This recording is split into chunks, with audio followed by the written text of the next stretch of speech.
할렐루야. 이제 곧 5월달 가정의 달이 되면 여러분들은 사랑하는 자녀들과 가족들과 함께 아마 나들이 가실 기회가 많으실 거예요. 여러분들이 놀이공원에 가신다면 어떤 놀이기구를 주로 많이 타시는지요? 놀이공원에 가면 롤러코스터라고 하는 놀이기구가 있어요. 저는 아직 한 번도 타본 일이 없어요. 무서웠어요.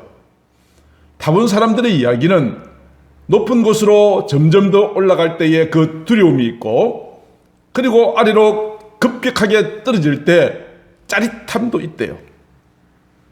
그것 때문에 롤러코스터를 타는 사람들마다 비명을 지르지만 그 짜릿한 느낌에 이 롤러코스터를 탄다고 그래요. 예수님께서 이 땅에 계셨던 마지막 한 주간은 예수님의 제자들에게 마치 롤러코스터를 타는 기분이었을 거예요. 예수님께서 예루살렘에 입성하실 때 수많은 인파들이 손에 종려나무 가지를 흔들고 환영할 때 제자들의 마음은 마치 점점 더 상승하는 롤러코스터처럼 마음이 기뻤을 거예요.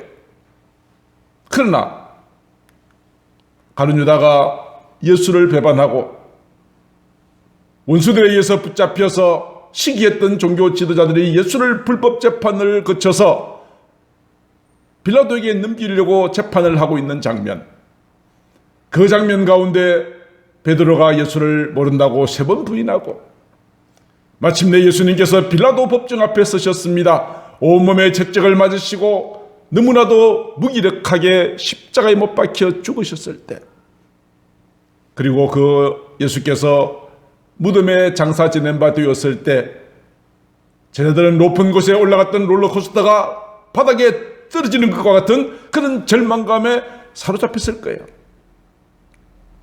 이런 두려움의 시간들 지난 3일 뒤에 예수님께서 다시 부활하셨다는 소식을 듣게 되고 예수님의 무덤에 찾아가 보았더니 예수님의 무덤은 비어 있었고 부활하신 주님께서 다시 저들 앞에 나타나시자 저들은 다시 롤러코스터를 타고 올라가는 느낌을 가졌을 거예요. 사랑하는 성도 여러분, 저희들은 몇 주에 걸쳐서 사순절을 보내었고 종려주일, 고난주간, 그리고 부활주일을 보내었습니다. 오늘은 예수님께서 부활하시고 난 다음에 어떤 일들이 일어났는지에 대하여서 함께 살펴보고자 합니다. 예수님이 이제 부활하셨습니다. 부활하시고 난 다음에 40일 동안 이 땅에 계셨습니다. 그 40일 동안 도대체 예수님은 무슨 일을 하신 것일까요? 가장 먼저 예수님께서는 자신이 살아나셨다는 사실을 많은 사람들에게 나타내 보이셨습니다. 40일 동안. 이란 제자들이 함께 모이는 그 현장에 나타나셨습니다.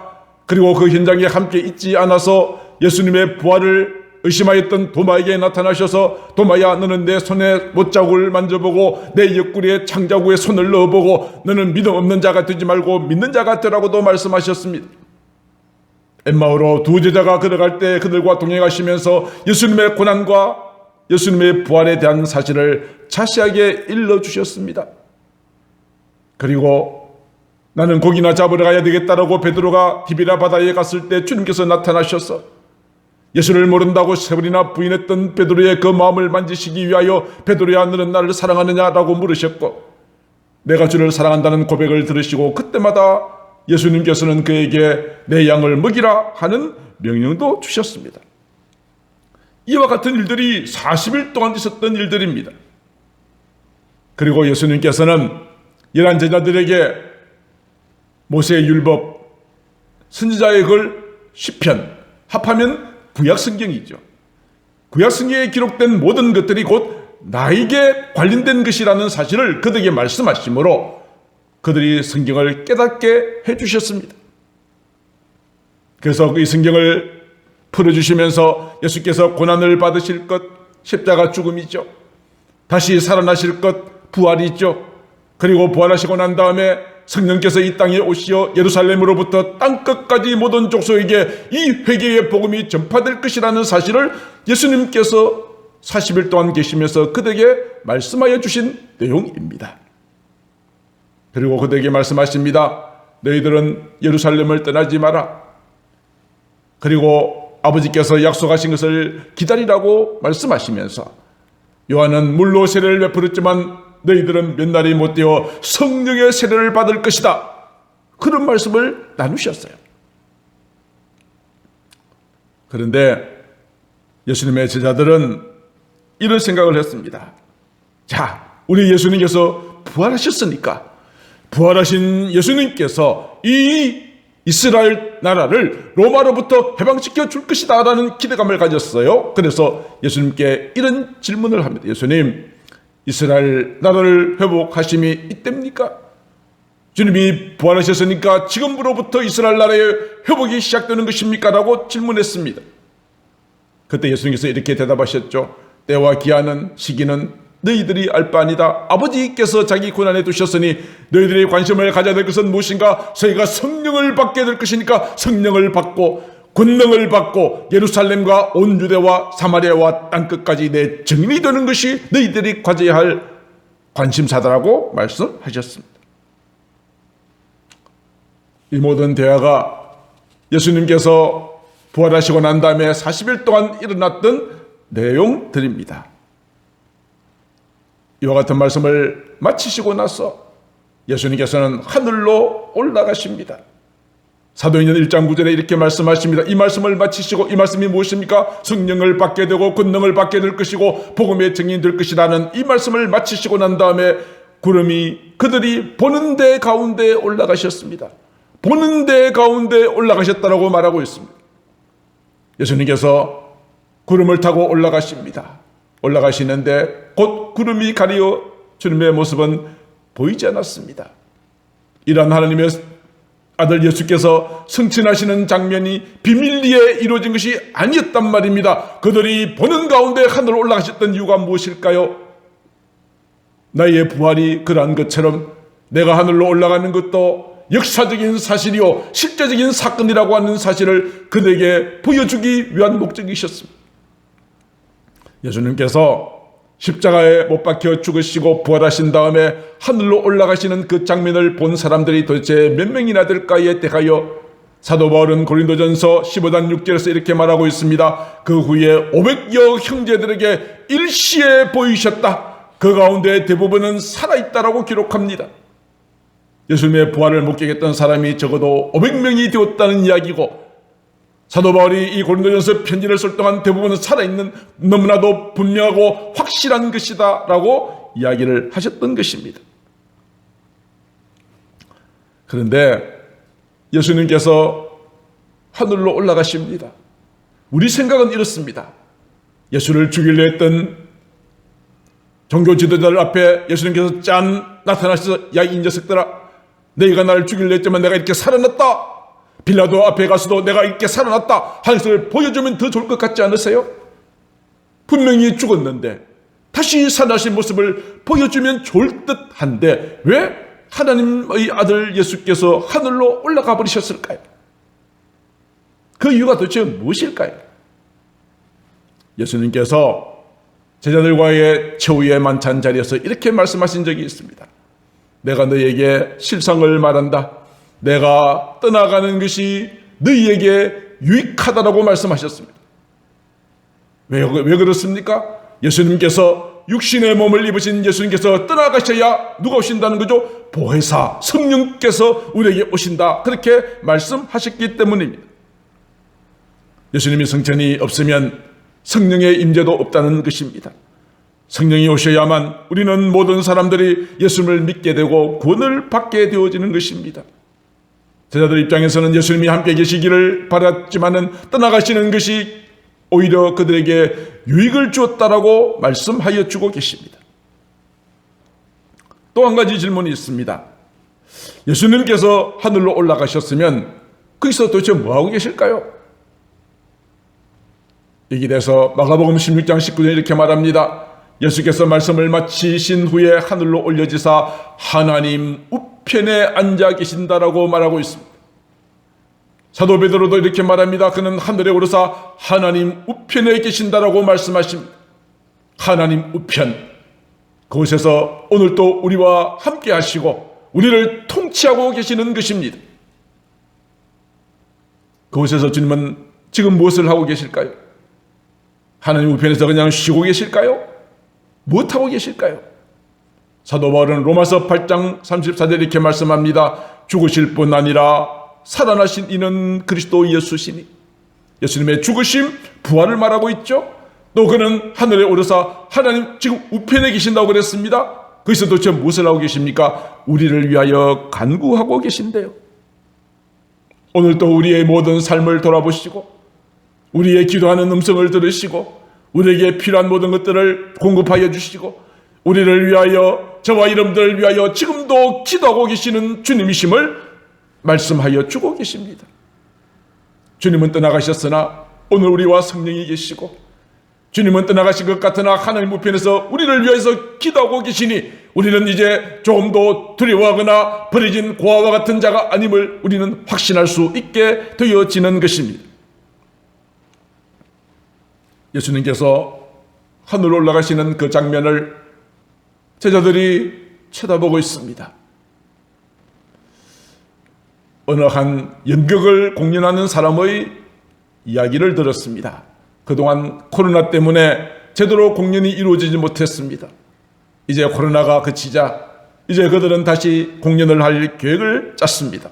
사진의 시나리오를 확정짓고 그에 맞는 배우를 배정하고 공연 일자를 정하고 공연 장소를 또 이렇게 확보하고 포스터도 만들어 붙이고 관중도 동원시키기 위한 온갖 방법을 동원하고 이것저것 온갖 소품을 준비하고 굉장히 분주한 가운데 공연을 기다리고 또 기다립니다.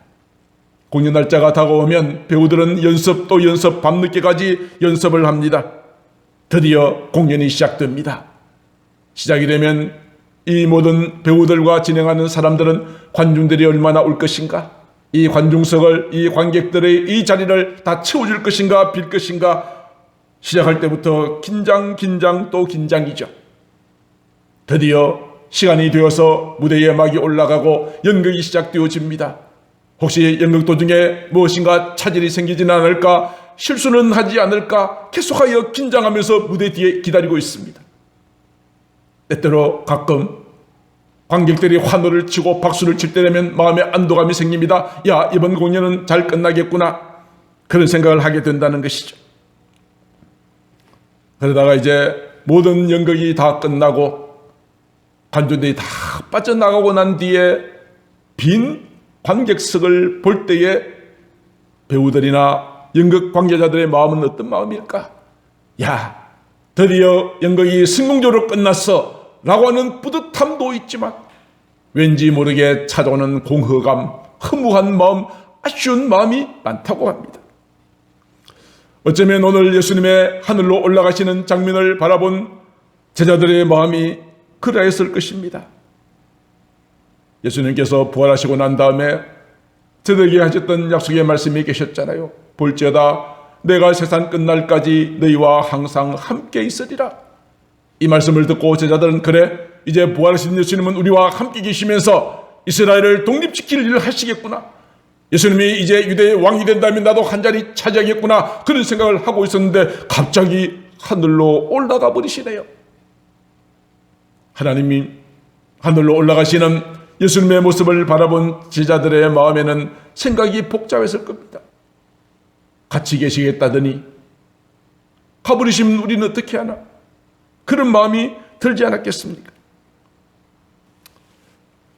제자들이 그런 아주 여러 가지 마음이 만감이 교차된 상태로 하늘을 쳐다보고 있을 때 흰옷을 입은 두 사람이 그들에게 말합니다. 흰옷을 입은 두 사람은 천사를 말하죠. 이렇게 말합니다. 11절 갈릴리 사람들아 어찌하여 서서 하늘을 쳐다보느냐. 이 말의 의미가 무엇입니까? 너희들은 언제까지나 빈 하늘만 쳐다보고 있을 것이냐? 예수님께서 올라가시기 전에 너에게 주었던 그 말씀을 기억하라. 너는 성령의 충만함을 사모하라, 기다려라. 그래서 성령의 충만함을 받으면 권능을 받고 복음의 증인될 준비를 하라, 사명자의 길을 준비하라, 그런 뜻입니다. 언제까지 하늘만 쳐다보고 있겠느냐? 오늘 이 시간 이 말씀은 신앙의 깊은 잠에 빠져있는 우리를 깨우는 말씀입니다. 내가 언제까지나 이런 신앙생활을 하고 있을 것이냐? 주님 오실 때가 가까이 다가오고 있는데 언제까지나 너희들은 하늘만 쳐다보고 있을 것이냐, 그렇게 말씀하시는 것입니다. 흰옷을 입은 천사가 이렇게 말합니다. 예수께서는 너희 가운데 올라가신 그 모습 그대로 다시 오실 것이다. 이것은 예수님의 승천에 이은 예수님의 재림에 대한 약속의 말씀이지요. 예수님께서 예루살렘 성을 바라보시면서 이 세상 마지막 날의 징조에 대한 말씀을 하셨습니다. 미혹하는 자들, 전쟁, 기근, 난리와 난리 소문, 이 모든 것들을 말씀하시고 24장 마태복음 24장 30절에 이렇게 말씀하십니다. 인자의 징조가 하늘에서 보일 것이고 그때에 땅의 모든 족속들이 통곡하며 그들이 인자가 구름을 타고 능력과 큰 영광으로 오는 것을 보게 될 것이다. 천사들이 한 말 그대로죠. 구름을 타고 올라가신 그 모습대로 다시 오실 것이라고 말씀하였는데 주님께서도 구름을 타고 초림의 예수는 정말 말구육간에서 태어나셨지만 다시 오실 예수님은 능력과 큰 영광으로 오실 것이다. 그렇게 말씀하셨습니다. 마태복음 26장 64절도 이렇게 말합니다. 이후에 인자가 군능의 우편에 앉아있는 것과 하늘 구름을 타고 오는 것을 너희가 보리라. 너희가 보게 될 것이다. 그렇게 말씀하셨습니다. 사도 바울도 데살로니가 교회를 향하여 이렇게 말합니다. 그 후에 주님이 구름 타고 오시는 그날 우리 살아남은 자들도 그들과 함께 구름 속으로 끌어올라가게 될 것이다. 주님이 타고 오신 그 구름 속으로 끌어올려가서 거기서 주님을 영접하게 될 것이다. 그렇게 말씀하셨습니다. 사도 요한도 요한계시록에서 이렇게 말합니다. 볼지어다 그가 구름을 타고 오시리라. 각 사람의 눈이 그를 보겠고 그를 찌른 자들도 볼 것이요 땅에 있는 모든 족속이 그로 말미암아 애곡하게 될 것이다. 우리 주님께서 하늘로 구름 타고 올라가셨던 것처럼 천군 천사가 동원하여서 이 땅에 내려오실 때 모든 사람들이 그 주님을 보게 될 것입니다. 우리에게는 그날이 기쁨의 날, 우리에게는 그날이 승리의 날이 되어지겠지만 주님이 오시는 날 믿지 않는 자들, 예수를 믿지 않고 우상을 숭배하고 짐승의 표를 받고 그를 찌른 모든 족속들은 이제 큰일 났다 싶어서 애곡하게 되겠지만 이미 때는 늦습니다. 예수님께서 요한복음 14장에서도 이렇게 말씀하신 적이 있습니다. 14장 2절로 3절 내 아버지 집에 거할 곳이 많도다. 그렇지 않으면 너희에게 일렀으리라. 내가 너희를 위하여 거처를 예비하러 간다. 이것이 성취라는 것이죠. 성취하러 가셔서 거기서 무엇하신다는 겁니까? 가서 너희를 위하여 거처를 예비하면 내가 다시 올 것이다. 재림을 말씀하셨죠. 성천과 재림을 말씀하셨는데 성천과 재림 사이에 도대체 무슨 일이 있을까요? 그것은 너희를 위하여 거처를 예비하는 것입니다. 우리가 들어갈 집을 주님께서는 지금도 짓고 계십니다. 여러분들을 위한 아름다운 집을 지으시고 이 모든 집이 완성되는 순간 다시 오시겠다라고 약속하셨습니다. 예수님께서 직접 하신 말씀입니다. 예수님의 재림에 대하여 히브리서 기자도 이렇게 말하고 있습니다. 히브리서 9장 28절 이와 같이 그리스도도 많은 사람의 죄를 담당하시려고 단번에 들으신 바 되었고 이것은 예수님의 십자가 죽음을 말하죠. 그리고 이렇게 계속하여 말합니다. 구원에 이르게 하기 위하여 구원을 완성시키기 위하여서 죄와 상관없이 자기를 바라는 자들 누구입니까? 예수님의 십자가 보혈로 모든 죄 용서함을 받은 자들을 말하는 것 아닙니까? 죄와 상관없이 자기를 바라는 자, 나의 모든 죄를 주님께서 십자가에서 다 담당하셨음을 믿는 자에게 두 번째 나타나시리라. 무엇 때문에요? 구원에 이르게 하시기 위해서. 예수님의 재림으로 우리의 구원은 완성되는 것입니다. 그것 때문에 주님은 다시 오신다라고 말씀하여 주셨습니다. 천지는 없어질지라도 하나님의 말씀은 1.1획도 남김없이 반드시 다 이루실 것입니다. 성경의 모든 예언의 말씀이 이미 다 성취되었습니다. 이제 마지막 한 가지 남아있는 예언의 말씀, 그것은 내가 다시 오리라고 하시는 재림의 말씀이니 우리는 이 말씀 반드시 이루어지게 될 줄로 믿습니다. 우리 주님은 반드시 다시 오십니다. 그리하여 우리의 구원을 완성시키실 것입니다. 우리를 위하여 예비된 처소로 우리를 데려가실 줄로 믿는 것입니다. 사랑하는 성도 여러분, 우리가 가까운 사람과 함께 만났다가 헤어질 때 어떻게 이야기합니까? 우리 다시 만납시다. 내가 다시 시간 낼 테니까 그때 봅시다 라고 인사를 하죠. 그런데 얼마 있다가 그 사람과 함께 만났는데 그 사람이 나를 알아보지 못한다면 어떤 마음이 생겨질까요? 무척 섭섭하고 상처를 받을 거예요. 나를 몰라봐? 그런 생각이 들지 않겠어요? 우리 주님께서도 끊임없이 내가 다시 오시겠다고 말씀하셨어요.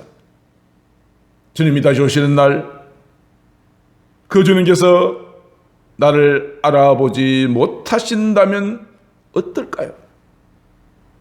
사람이 나를 알아보지 못해도 마음이 섭섭하고 상처를 받을 텐데, 우리 주님이 다시 오셨을 때 내가 누군지 알아보지 못하신다면 어떤 결과가 초래되어질까요? 예수님께서 산상설교에서 이렇게 말씀하셨죠. 마태복음 7장 21절 이하에 나더러 주여 주여 주님을 아는 자이니까요. 주여 주여 부르는 자들. 우리도 주님의 이름을 부르고 주님의 이름을 찬송하지요. 주여 주여 하는 것은 적어도 교회 다니는 사람들이라고 말할 수 있습니다. 주여 주여 한다고 다 천국에 들어가는 것이 아니래요. 교회만 다닌다고 천국 들어가는 것이 아니래요. 어떻게 해야 된다고 그럽니까? 하늘에 계신 내 아버지 뜻대로 행하여야 된다는 이야기입니다. 계속하여 말합니다. 그때에 많은 사람이 나에게 말하되 주여 주여 우리가 주님의 이름으로 선지자 노릇도 했고요, 주님의 이름으로 귀신도 쫓아내었고요, 주님의 이름으로 많은 권능도 행했습니다. 주님 나 아시죠? 내가 이렇게 했다고요. 그런데 우리 주님께서 다시 오셔서 주여 주여 이름을 부르고 내가 했던 모든 일들을 주 앞에 고한다 할지라도 주님께서 이렇게 말씀하신다면 7장 23절 그때에 내가 너에게 밝히 말하되 내가 너희를 도무지 알지 못하니 불법을 행하는 자들아 내게서 떠나가라 하리라. 우리 주님 다시 오신 날 우리 주님께서 이렇게 말씀하신다면 우리에게는 절망입니다. 너무나도 불행한 것 아니겠습니까? 끔찍한 일이 아닐 수 없을 것입니다. 사랑하는 성도 여러분, 오늘 우리는 이 시간 내게는 분명한 재림의 신앙이 있는지를 돌아보시기를 바랍니다. 주님의 재림을 준비하면서 내 아버지 뜻대로 행하는 자, 그렇게 하려면 아버지 뜻을 바로 알아야겠죠? 성경을 읽고 쓰고 하는 것도 하나님의 뜻을 알고자 하는 그러한 내용 아니겠습니까? 하나님의 아버지의 뜻을 알았다면 아버지 뜻대로 행하여야 천국에 들어간다고 했습니다. 예수님께서 마지막 날 우리를 만나신다면 사랑하는 아들아, 사랑하는 딸아, 내가 하늘로 올라가기 전에 너에게 주었던 마지막 명령이 있으니 이것을 네가 얼마나 잘하고 왔니라고 물으실 것입니다. 오직 성령이 너에게 임하시면 너희가 권능을 받고 예루살렘과 온 유대와 사마리아와 땅끝까지 내 증인이 되리라고 말씀하여 주셨으니 오늘 또 우리가 이 말씀 의지하여서 내가 마지막으로 맡은 이 사명을 얼마나 잘 감당하였는지를 자신을 살펴볼 수 있게 되기를 바랍니다. 세상 사람들은 우리에게 이렇게 말할 겁니다. 야, 이제 모든 게 끝났어. 너희가 따르던 예수 이 땅에서 사라지고 없잖아. 그러나 우리는 이렇게 확신차게 말할 수 있습니다. 아니다. 우리 예수님은 십자가에서 죽으심으로 우리의 모든 죄를 해결하셨다. 그러나 3일 만에 다시 살아나셨다. 그리고 하늘로 올라가시어 하나님의 나라에 계시고 이제 머지않아 다시 오실 거다. 다시 오신다. 우리는 그날을 기다린다. 우리 주님이 그때 오실 때는 구름을 타고 오실 거다. 영광과 능력 가운데 오실 것이다. 우리는 그렇게 자신 있게 확신에 찬 고백을 할 수 있을 것입니다. 사랑하는 성도 여러분, 이제 우리 모두 우리가 가져야 될 3대 신앙, 십자가 신앙, 부활 신앙, 재림 신앙을 가지고 살아갑시다. 이 세 가지는 우리가 가져야 할 가장 기본적인 신앙의 핵심이라고 할 수 있습니다. 이제 우리 주님 다시 오실 그날을 기다리면서, 우리 주님 다시 올 때를 기다리면서 우리는 이렇게 외칠 수 있겠습니다. 주 예수여 오시옵소서. 우리 주여 오시옵소서. 요한계시록에도 그렇게 말하고 있습니다. 내가 진실로 속히 오리라. 아멘. 주 예수여 오시옵소서. 내가 주님을 기다립니다. 주님 속히 오십시오. 우리가 그렇게 고백할 수 있는 저와 여러분들 되시기를 주님의 이름으로 축복합니다. 어쩌면 우리 주님이 오늘 오실 수도 있습니다. 지금 오실 수도 있습니다. 주님 오신다면 내가 그 주님을 맞이할 준비가 되셨나요? 준비가 되셨나요? 지금이 내 인생의 마지막 시간인 것처럼 하루하루 우리는 헛된 시간 보내지 말고 아버지 하나님의 뜻을 따라 순종하며 살아가는 자가 되어지기를 주님의 이름으로 축복합니다. 그래서 우리가 예배 때마다 부르는 찬송의 후렴이 이런 것이 있죠. 마라나타 마라나타 아멘. 주 예수여 오시옵소서. 마라나타 마라나타 아멘. 주 예수여 오시옵소서. 다시 오실 주님을 기다리면서 오늘 나에게 맡겨준 사명 끝까지 잘 감당하시는 저와 여러분들 되실 수 있기를 주님의 이름으로 축복합니다. 기도하겠습니다. 존귀하신 하나님 아버지, 우리 모두의 죄를 대신하여 십자가에 못 박혀 죽으시고 3일 만에 부활하시고 하늘로 올라가심으로 하나님께서 우리를 위한 처소는 준비되고 있고, 하늘로 올라가신 주님께서는 우리를 위하여 간구하시며 주님이 성천하심으로 이 땅에 임하신 거룩한 성령님의 인도하심을 받고 살아갑니다. 오늘 또 저희들의 심령 가운데 주의 몸된 교회에 하나님의 거룩한 영이 임재하게 하시고 주님 오시는 그날을 기다리는 재림신앙으로 아버지 하나님 매일매일 순간순간을 아버지 하나님의 뜻대로 살아가는 저희들이 되어질 수 있도록 인도하여 주옵소서. 이 모든 말씀을 사랑이 많으신 우리 구주 예수님 이름으로 간절히 기도드리옵나이다. 아멘.